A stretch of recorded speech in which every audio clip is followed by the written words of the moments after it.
And also, one of the things that I want you to see, I think one of the most valuable things I can demonstrate to you and teach you is just how much growth happens in this process. There's an evolutionary process that's going on here.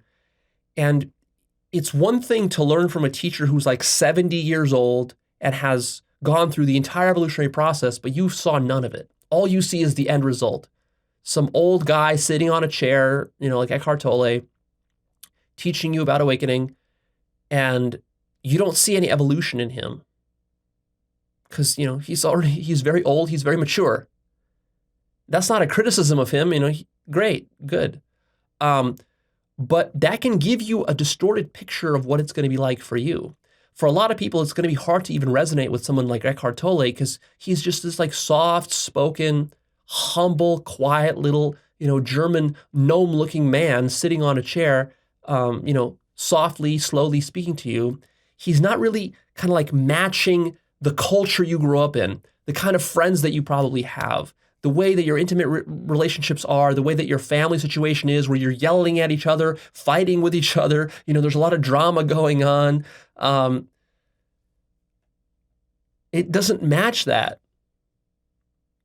And also, when you see him like that, like it's hard for you to connect the dots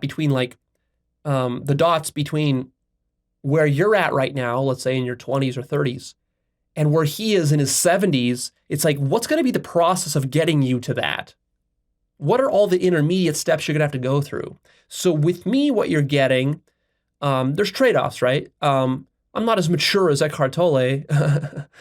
Maybe I'm not as emotionally grounded as him or whatever. Maybe I act out more. Maybe I'm more arrogant. Okay, fine. But you have to realize that that's actually kind of like closer to where most people are.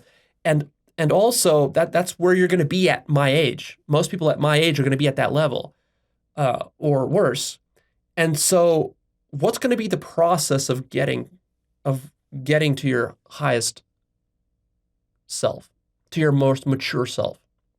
Well, it's going to look like this process that I'm sharing with you here and that you're seeing through all of my episodes starting 10 years ago to today and beyond. That's what it looks like. And so if you want to go through that process, you can kind of like see what that's going to entail for you.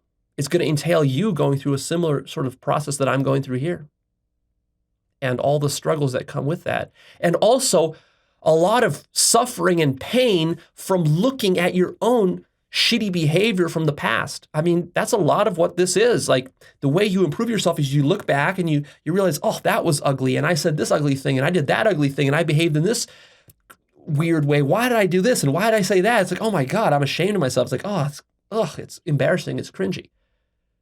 Yeah, that's growth. That's how you grow. If you don't experience that, then you're going to just stay the same for the rest of your life. You're not going to mature.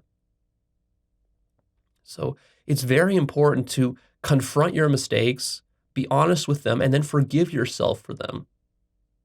Because honestly, you couldn't do better. You can only do as good as you're conscious right now and your stage of development. You can't go beyond that.